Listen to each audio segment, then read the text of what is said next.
네, 세계 눈, 우리 눈, 그 주인공입니다. 외교부 제1차관을 지낸 최종건 연세대 교수 모셨습니다. 어서 오세요. 네, 안녕하세요. 최종건입니다. 네, 오시기만 기다리고 있었습니다. 이걸 여쭤보기 위해서. 뭘요? 앞서 JB타임스에서 전해드렸는데 예. 대통령실의 요청으로 외교부가 트위터 측에 요청을 해서 김건희 여사 트위터 계정에 실버 마크를 달게 해달라 이렇게 요청을 했다라고 하는데 들으셨죠? 예, 봤습니다 기사. 예. 외교부 제1차관을 지내신 분으로서 이 뉴스 어떻게 소감을 좀 일단 외교의 영역이 넓어졌네요. 이게 외교부 업무는 아니죠, 당연히. 외교부의 업무 중에 하나가 대한민국 외교 정책을 홍보하는 일이기도 합니다. 홍보를 하기 위해서 외교부도 여타 다른 부처와 마찬가지로 트위터, 페이스북, 인스타그램 계정을 가지고 있고 관리합니다. 그리고 그것은 정부기관이기 때문에 인증이 되어 있죠.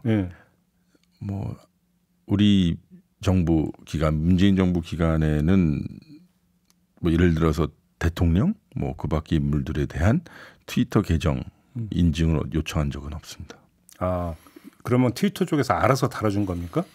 그렇죠. 일단 정부 공식 기관 외교부 차관 지내실 때 그 트위터 하셨나요? 혹시? 예, 제 개인 계정으로. 그럼 그때도 실버 마크가 달렸습니까? 예.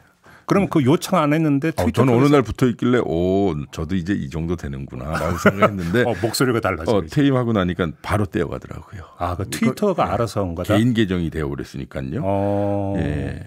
왜냐하면 그 당시에는 제 개인 계정이었지만 우리 그 외교부 계정을 외교부 트위터 내용을 이렇게 전달하거나 그런 거죠. 그러니까 요청하고 말 것도 없이 그쪽에서 알아서 해줬다. 알아서 해줘야. 그러니까 결국은 SNS 세상이라고 하는 것은 그 개인의 그 기관 혹은 개인의 영향도에 비례하는 거잖아요.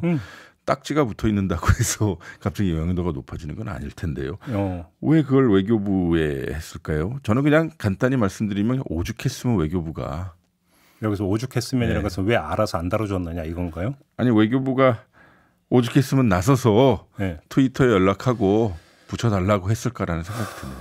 이건 제가 팩트를 잘 모르기 때문에요. 근데 좀 이상하죠. 예. 아무튼 실버 마크가 달린 트위터 활동을 하셨던 경험자로서 도용 방지 차원으로 요청을 한 건데 그 해명은 이해가 되십니까? 모르겠어요. 이거는 정말로. 도용이요? 뭘 도용을 해요? 그러니까요. 그러니까 이제 예를 들어서 김건희 여사를 사칭한 다른 계정을 만들 수도 있는 거 아마 이 얘기한 것 같은데 그렇게 해석을 해야 될 것 같은데. 이를테면 우리 김종배 사회자님도 워낙 유명인이셔서 다른 사람이 사칭할 수도 있잖아요. 근데 그거는 공인이 가지고 있는 일종의 운명 아닌가 싶어요. 저 사칭해서 도움될 건 아무것도 없고. 이를테면요. 해 안 되면 다행이고. 어쨌든요. 그걸 가지고 영업을 한다든지 사기를 친다든지 한 문제이긴 하지만 마지막으로 지금 대통령 부인은 공적인 법률적 지위가 없어요. 없는 거죠. 우리나라에서 이 공인 중에 그러니까 선거를 통해 당선된 공인들 중에 제일 높은 건 사실 대통령 아닙니까? 국회의원 부인, 장관 부인이라고 해서 공인의 와이프이지만 사인이죠. 근데 유일하게 이 영부인, 대통령 부인은 결혼에 의해서 생긴 직위거든요. 네, 그렇죠. 그러나 그것은 이 공무원 직위가 아니라 관습적 직위죠. 관습적. 그래서 우리 지난 정부까지는 역대 정부가 제2부속실을 두어서 대통령 부인을 관리한 거거든요. 관리. 왜냐하면 다른 루트를 통해서 영향력을 행사할 수 없게 하거나 영향력을 받지 않게 하기 위해서도 그래서 한 건데 알겠습니다. 유일하게 공무원이 아닌데 정부 예산이 들어가는 사람은 영부인이라고 저는 알겠습니다. 이 정도로 하고 본론으로 좀 들어가야 될 텐데 오늘 좀 모시고 집중적으로 좀 그 예상을 좀 해봐야 되는 게 미국 현지 시각으로 18일 캠프 데이비드에서 열리는 한미일 정상회의인데요. 일단은 그 장소 캠프 데이비드 그러니까 미국 대통령 별장이잖아요. 이것이 특별한 의미를 갖는다고 봐야 되는 겁니까? 어떻습니까? 대통령실에서도 어제 설명을 했던데요. 통상 정상회담이 열리는 곳은 미국에서요. 백악관이죠. 그러나 캠프 데이비드는 그러니까 미국 대통령의 별장이고 거리는 1시간 가량 메릴랜드 쪽으로 가야 된다고 해요. 그러니까 북서쪽일 겁니다. 그곳에서는 역사적으로 미국의 외교정책 차원에서 보면 이런저런 협상과 그리고 협상에 대한 타결과 벌어졌을 뿐만 아니라 좀 소위 백악관도 관공서거든요. 그렇죠, 당연히. 관공서를 떠나서 좀 편안한 곳에서 편히 얘기할 수 있는 곳, 요 하나의 상징적 의미가 있지만 언론에서는 보도 안 하는 부분이 또 하나 있어요. 뭔데요? 호스트 입장에서 언론을 통제하기가 편한 곳이 캠프 데이빗이에요. 아, 그런가요? 그러니까 요번에 우리 이제 대통령실에서 갈 거 아닙니까? 뭐 영박 4일, 뭐 1박 4일 이런 얘기도 나오지만 1박 4일 얘기하던데요. 그럼 대통령실에 기자단이 갈 거 아니에요. 따라가겠죠. 그러면 프레스 센터가 어디 설치되는지 좀 잘 보셔야 될 거예요. 우리 18일 날 이제 행사가 되지만 캠프 데이빗은 프레스 센터를 세울 수 없어요. 그러니까 매우 통제된, 그러니까 선별된 풀 기자단, 그러니까 소수의 기자단만 캠프 데이빗으로 갈 수 있을 것입니다. 그러면 통상적으로 무슨 정상회담이나 다자회담 있었을 때 막 로즈 가든 앞에서 기자들이 막 있어가지고 뭐 산발 막 난상적인 질문이 막 나오기는 어려울 거예요.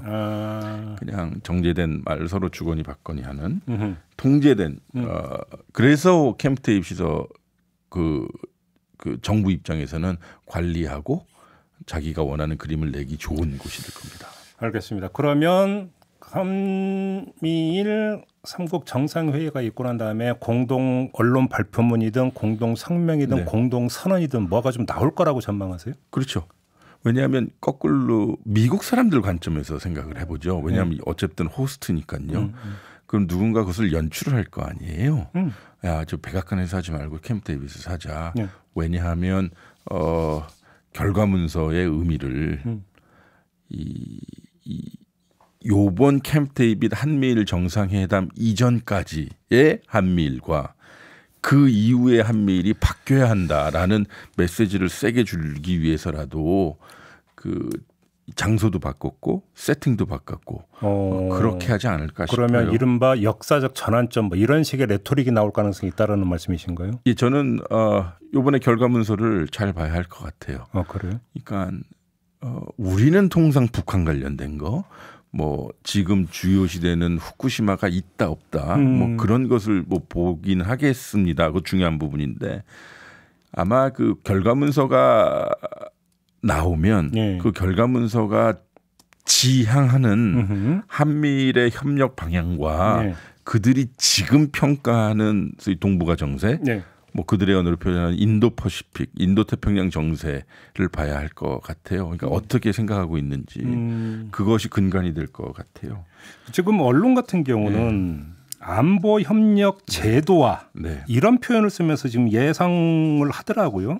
제도화라고 하는 게 무슨 뜻으로 이해를 해야 되는 겁니까?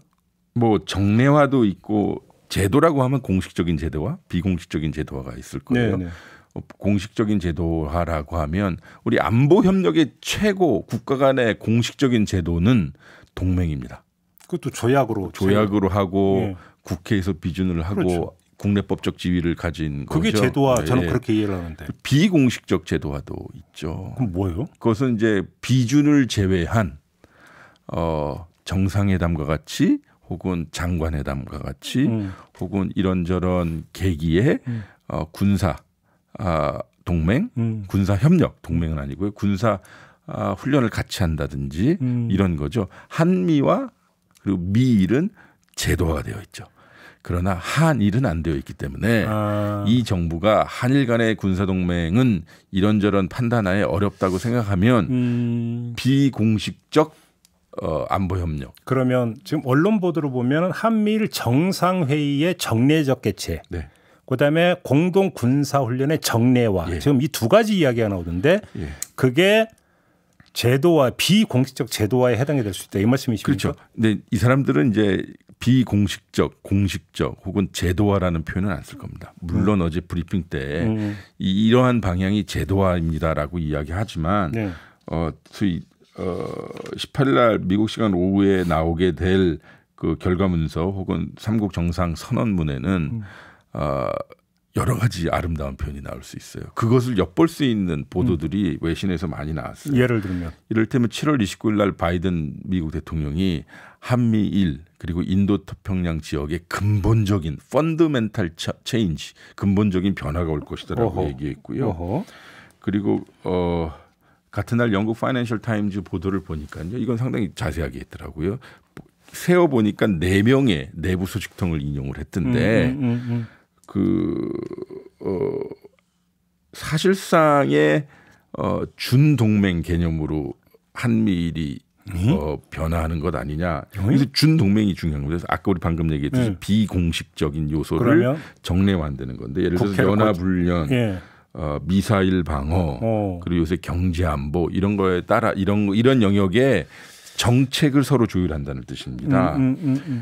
또 이건 두고 봐야 될 거예요. 보도이니까요. 뭐 이를테면 미국이 지금 한국과 일본에 원하는 바가 예를 들어서 한국이나 일본이 제3국으로 또 공격을 받으면 공격을 받은 나라는 그 다른 두 국가하고 협의한다 먼저 이거예요. 그러니까 우리나라가 공격을 받으면 미국하고 일본하고 협의해서 공동 액션을 취한다. 일본이 공격을 받으면 한국이랑 미국이랑 같이 협의해서 공동 액션을 취한다. 이거거든요. 그러니까 한미 상호 방위 조약에 따르면 한국이 공격을 받으면 미국도 자기 나라가 공격을 받은 것으로 간주하게 돼 있잖아요. 그러니까 한국과 미국 간에는 그게 굳이 필요가 없는 거잖아요, 사실은. 그렇죠. 그건 동맹이니까요. 동맹이니까. 근데 일본이 들어오는 거죠, 우리 입장에서는. 그러니까 그게 뭐냐면 한일 간에는 동맹하지 않아도 돼. 그러나 우회에서는 가자. 이게 선언적으로 나올 수 있다는 얘기예요. 보도상으로는. 이게 그러니까 언론에서 흔히 쓰는 실질적 동맹이잖아요. 그러면 그건. 그래서 이게 이제 보도의 추세, 흐름을 좀 제가 봤는데요. 이 보도가 있고 나서 8월 4일 날 조태영 안보실장의 발언이 나온 보도가 있더라고요. 그래서 뭐 삼국 정상이 북한의 미사일 경보 정보 공유를 포함해 미사일 방어 협력을 논의할 건데 뭐 삼국 안보 협력도 한 단계 더 업그레이드 될 것이다라는 말을 던져요. 그러니까 지금까지 국내적으로 한미일 대북 공조라고 한다면 보통 미사일 정보 공유까지를 이야기를 했었거든요. 그다음에 그 단일한 MD 체계로의 편입은 다들 부정을 했었단 말이에요. 근데 지금 그러면 단일한 MD 체계 이야기가 나오기 시작했다는 얘기입니까? 봐야 될 거예요 아마. 단일한 MD 체계라고 하는 것은 그러니까 기술적으로 이야기를 하면 이 한 군데의 이 컨트롤 센터가 있고요. 이를테면 사령부가 있고요. 그 하부로 예를 들어서 한국에, 일본에, 미국에 이 하부 컨트롤 센터가 있어서 이 정보가 실시간으로 연동이 되어야 하는 걸 거예요. 그렇죠. 그러려면 제도적으로 우리 정보가 미국을 가든 일본을 가든 밖으로 새지 않는 이 정보 보안에 대한 협력이 있어야 되고요. 당연하겠죠. 미국 사람들도 그렇고 일본 사람들도 그렇고 우리한테도 똑같은 걸 요구할 거예요. 그러겠죠. 그러면 이러한 것이 바탕이 돼야 되고 두 번째로는 서로 많은 그 연습과 훈련을 해야 될 거예요. 근데 한 가지만 제가 경험에 입각해서 말씀드리면 미국과 일본과 한국은 소위 북한발 미사일 발사 상황에 대해 자기네들이 필요한 수요가 달라요. 즉 뭐냐면 북한 모처에서 미사일을 발사한다고 쳐요. 그럼 우리도 보고 있고 일본도 보고 있고 미국도 보고 있는 거 아니겠어요? 근데 미사일 발사 단계에서 가장 중요한 단계는 미사일을 발사하기 전에 취하는 조치예요. 그러니까 우리가 시청자분들이 보시면 미사일이 트럭 같은 데 이렇게 꽂혀 있고 이걸 세운단 말이죠. 발사대에. 그러면 통상 뭐 김정은 위원장이 됐든 북한군이 됐든 이렇게 통제소 같은 데 있잖아요. 얘하고 그 미사일하고 이런저런 막 주파수도 맞추고 막 그럴 거 아니에요. 그러겠죠. 그 단계부터 이제 쏘는 단계, 부스팅 단계라고 하는데 이거는 우리나라에서 제일 익숙하게 본대요. 제일 캐치를 잘하는. 왜냐하면 우리는 가깝잖아요. 그렇죠. 근데 누차 말씀드리지만 지구는 둥그니까 그 일본에서는 아무래도 블라인드 사이드여서 우리의 정보가 필요해요. 근데 우리는 미사일이 발사된 이후에 일본 열도를 넘어가면 그 상황은 종료거든요. 그래서 우리한테 날아오지 않는 이상은. 그렇죠. 그리고 주한미군은 자기네 정보 체계가 확실히 있고요. 우리는 연합사 체계가 있어서 일본과는 달리 한국과 미국은 정보 체계를 거의 실시간 공유하거든요. 그러니까 우리는 우리가 필요한 만큼 지금 하고 있어요. 그러니까 제가 말씀드리면 근본적인 질문이죠. 한미일 군사협력 오케이 해보지. 그러면 우리가 얻는 이익은 무엇이냐를 한번 따져봐야 될 거고요. 그렇죠. 그러면 일본은 그러니까 보통 여기서 이제 흔히 나오는 이야기가 일본이 지금 첩보 위성이 몇 대인데 위상에서 나오는 정보 이런 걸 얘기를 많이 하잖아요. 근데 우리 정보 협력을 하면 일본이 다 줘요 우리에게? 세상에 공짜가 어디 있어요? 두 번째, 그거를 왜 꼭 한미일 구도에서 해야 돼요?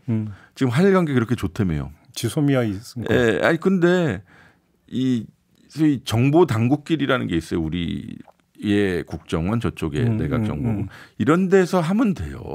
근데 이것도 제도뿐만 아니라 관습이거든요.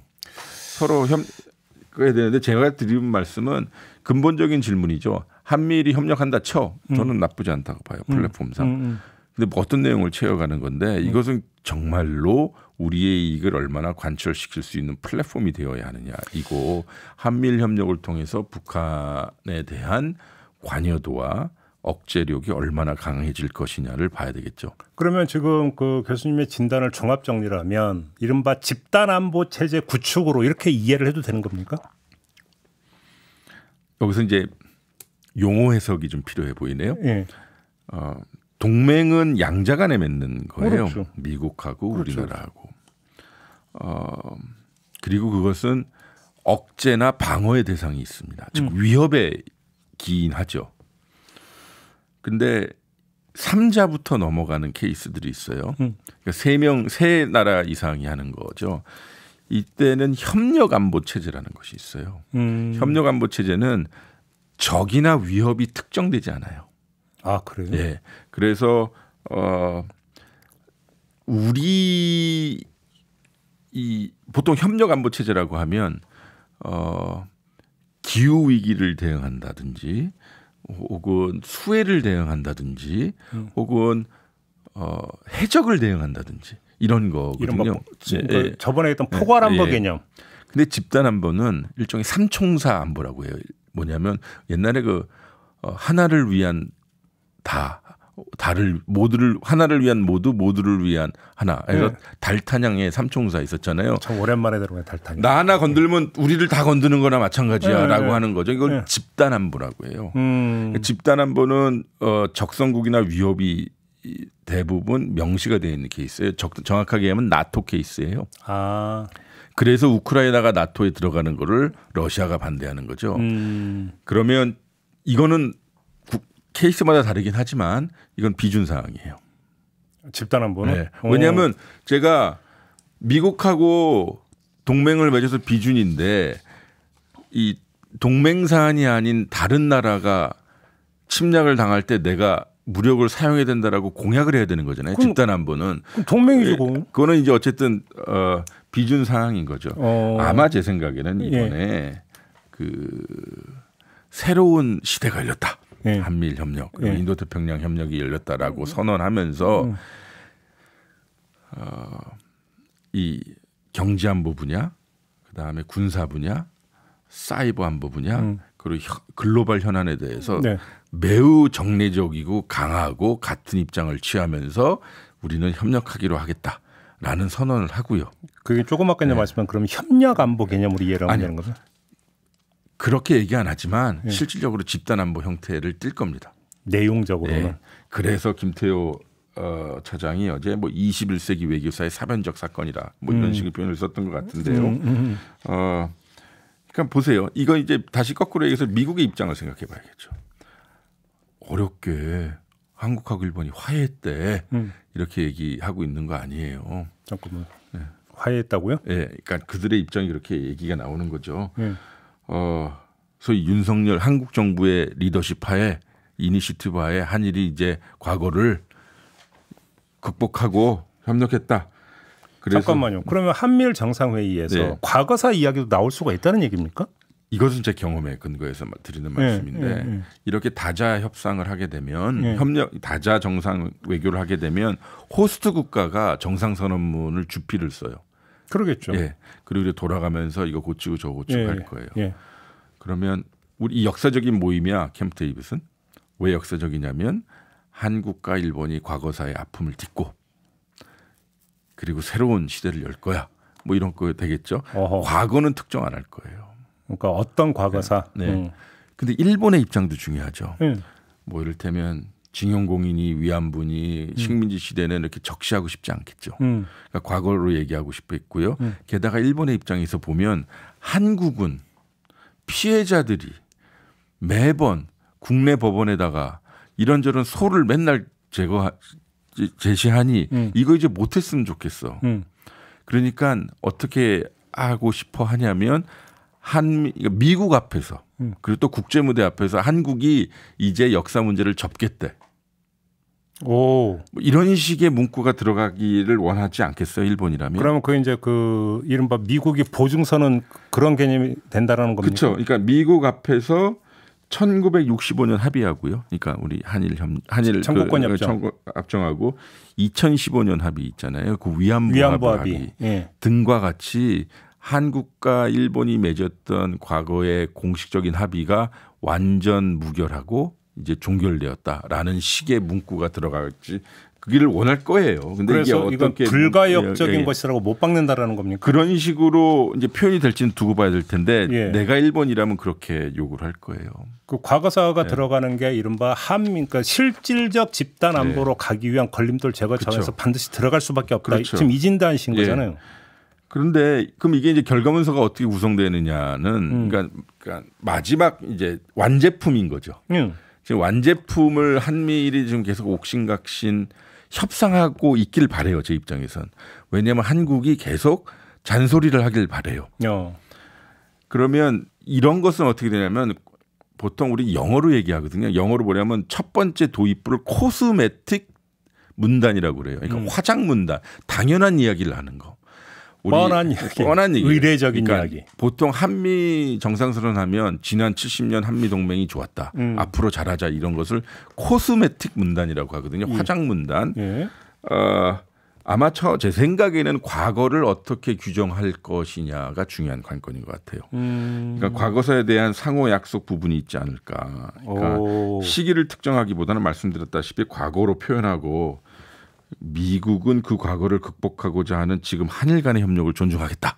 잠깐만요. 그럼 거기서 구체적으로 어떤 과거 사고 이런 식으로 특정이 되지 않으면 그냥 뭐 하나마나 뻔한 의례적인 얘기 나중에 이렇게 갈 수도 있는 거 아닙니까? 뻔한 이야기지만 그거는 서로 소위 해석이 다른 이야기죠. 근데 나중에 만약에 그러면 한국에서 과거사 문제가 다시 제기되면 미국이 그때 니네 이렇게 약속하지 않았냐고 압박 들어올 근거가 된다는 얘기잖아요. 그러니까 여기서 이제 중요한 게 어떠한 양념이 들어가냐가 중요한 겁니다. 그러니까 일본 입장에서는 이걸 넣고 싶을 거예요. 더군다나 지금 윤석열 정부가 그 자유와 가치 그다음에 그 국제법에 기초한 뭐 국제 질서 뭐 룰 베이스드 오더라고 하는데 그래서 이런 얘기가 나올 수도 있겠죠. 예를 들어서 국제법을 준수한다는 식의 표현. 이게 뭐냐면 청구권 면제. 주권 면제인가? 주권 면제 그걸 하겠다는 거죠. 만약에 그런 게 들어가 있다면 일본의 과거사를 두고 우리나라나 일본의 법정에서 여러 소송의 진행과 결과가 비엔나 협약 등에 어긋난다라고 해석할 수가 있는 거예요. 아니 지금 교수님 말씀대로 그런 문구는 그 중대한 문제 아닙니까? 그러니까 제 말씀은 아까 초반에도 말씀드렸지만 우리가 뭐 지금 후쿠시마 상당히 중요한 현안이고요. 북핵 중요한 현안이고 중국에 대한 여러 가지 암시적 문구 중요한 현안이지만 만약 한일 간의 양자적 과거사 문제가 한미일 협력을 위해서 그 자락을 깔아주는 형태가 되어버리면 어떤 일각에서는 역사 문제를 극복했다라고 선언할 수 있는 것이고 어떤 일각에서는 그러면 우리 과거는 어떻게 되는 거야? 우리의 정체성은 우리의 아픔은 이렇게 될 수도 있는 거죠. 교수님의 진단을 지금 정리를 하면 앞으로 지향해야 될 바는 사실상의 집단 안보를 지향을 하면서 그 지향을 하면서 그러니까 지향을 하면서 그거를 어떤 밑돌 깔기 차원에서 과거사는 정리됐다는 선언까지 어떤 겸해질 가능성이 있다 이 말씀이신 거예요. 포인트는 두 가지라는 거예요. 집단 안보와 과거사 정리. 그렇죠. 이거라는 거잖아요. 예, 물론 제 제가 문건을 보지도 못했고, 근데 이런저런 유출을 해보는 상황이고 이제 다음 주면 이번 주 말인가요? 제가 틀렸는지 안 틀렸는지 봐야 되겠지만 한편으로는 틀렸으면 좋겠어요. 그래요? 네. 근데 지금 윤석열 정부가 하고 있는 대일 관계의 이런저런 자락을 보면 제가 지금 드리는 말씀이 이렇게 놀랍지 않을 거예요. 그래요? 네. 그리고 이 현재 부분이라고 하는 것은 뭐 글로벌 그러니까 세계 정치가 우크라이나 때문에 어렵다, 뭐 공급망이 혼란스럽다, 기후 변화 뭐 이렇게 얘기하면서 앞으로 무엇하지라고 하는 부분이죠. 그러니까 지금 방금 얘기했던 것이 과거 부분에 대한 것이라면 네네. 현재 부분의 상황 평가를 할 것이고, 그럼 이제 한미일은 어떻게 하지? 뭐 이렇게 얘기하겠죠. 그래서 이제 삼국 협력이 이제 공식적으로 정례화를 통해서 새로운 장을 열고, 그러면 이를테면 이번에는 미국에서 했으니까 다음은 언제 일본에서 하든 한국에서 하겠다 이렇게 나오겠죠. 그러면 여기서 잠깐만요. 그러니까 한미일 정상회의가 정례화된다고 한번 그러니까 치죠. 네. 그 전에 이미 한중일 정상회의는 계속 정례화돼 왔잖아요. 네. 뭐 코로나 이런 것 때문에 중단되긴 했지만 네. 그럼 그거하고 비교하면 어떻게 되는 겁니까? 한중일은 여기서 중요한 게 뭐냐면 소프트 이슈를 많이 다룹니다. 뭐냐 하면 경제적인 이슈, 문화적인 이슈, 그리고 모임 자체가 매우 상징적인 것을 이야기해요. 뭐냐면 우리 한중일이 과거사 문제도 있고 그러지만 경제적인 이슈가 가장 중요한 아젠다로서 앞으로 계속 협력해 나가자라고 하는 거고요. 저도 한중일 정상회담 참여해봤지만 주요 아젠다는 경제하고 문화, 교류 쪽에 치중되어 있습니다. 그리고 정치 군사 안보는 아니고 정무적인 사안은 얘기 안 합니다. 예. 왜냐하면 정무적인 사안은 일본 쪽에서 생각하면 좀 불편한 경우가 있고, 그렇겠죠. 또 중국 쪽의 입장에서 군사적인 문제를 이야기하면 그건 북한에 관한 부분인데 북한 문제도 있고 해서요. 그거는 어렵습니다. 그래서 제 생각에는 그러니까 공동 대처. 그러니까 이를테면 인도 태평양 지역의 불안정 요소에 대한 공동 대처, 북한의 핵과 미사일 위협에 대한 공동 대처, 공동 대응, 그것을 위한 여러 가지 조율, 이거를 점점 제도화하겠다는 거거든요. 제도화는 과정이기 때문에 요번이 끝이 아니라 그래서 이걸 제도화를 해나가는 과정으로 하겠다는 것 같아요. 근데 제가 다시 한번 누차 이야기하지만 첫 번째 자락으로 깔아드리는 것은 한미일의 그러니까 협력 플랫폼, 삼국 플랫폼은 나쁘지 않다. 왜냐하면요, 우리 없는데 미국하고 일본이 우리 얘기하면 안 돼요. 그렇죠. 우리가 가가지고 우리 얘기도 막 해야 돼요. 그렇죠, 당연하죠. 다만 어떤 경우에는 2대1 구도가 돼요. 미국과 일본이, 특히 일본은 미국한테 젖은 낙엽처럼 붙을 때가 많거든요. 그럼 우리에서의 스탠스가 중요해요. 그거는 얼마만큼 잡고 갈 수 있는지 좀 봐야 될 것 같고요. 그리고 우리의 정체성 유지하는 것도 되게 중요한 건데 그거는 좀 지켜봐야 될 것 같아요. 그러니까 제가 워낙 암기식 이거에 그러니까 저기 익숙한 사람이라 도식적으로 한번 교수님 말씀을 정리를 하면 집단 안보를 지향한다고 한다면 사실상 그것은 내용상 한일 간 준동맹으로 가기 위한 것이다. 이렇게 이해를 해도 되는 겁니까? 1번. 네, 그런 식으로 이해하면 지금 보는 구도가 심각해지죠.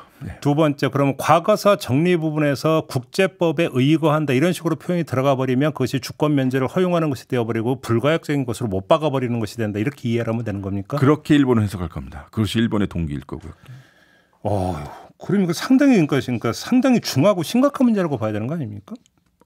제가 늘 말씀드렸잖아요. 우리 강제징용공 문제, 소위 윤석열 정부 해법이라고 하는 것은 국내 최고 법률 기관인 사법부의 판단을 어찌 보면 그 권한을 넘어서는 것을 했잖아요. 그래서 대의 변제를 한 건데 게다가 일본이 우리에게 독도 문제를 계속 지속 제기하고 있고요. 뭐 이런저런 여러 가지 자신들의 스탠스는 하나도 안 변한 상태에서 협력을 강화한다고 하니 그 사람들 입장에서는 정부 입장에서는 한미일 협력 구도는 매우 의미 있는 플랫폼일 지금 겁니다. 그 말씀이니까 갑자기 브랜드 거기에 떠오르는데 그렇게 이제 그 통 크게 만약에 협력 구도를 짠다면 독도 얘기는 안 하는 겁니까? 그럼 불편한 얘기 안 하죠. 참. 미국 앞에서 어떻게 얘기해요? 아니 안보 협력하면 왜 아니 보세요. 독도보다 그러니까 경하고 중은 없겠으나 지금 현재 우리 국민들이 대부분 국민들이 반대하거나 의구심을 가지고 있는 것이 일본의 후쿠시마 오염수 방류 아닙니까? 네. 근데 어제 발표를 보면 그건 아젠다가 아니라고 했어요. 의제가 아니라고. 그거 좀 여쭤보려고 했는데 네. 어떻게 전망하세요? 의제 아닐 겁니다. 의제가 아니라고 했으니. 예.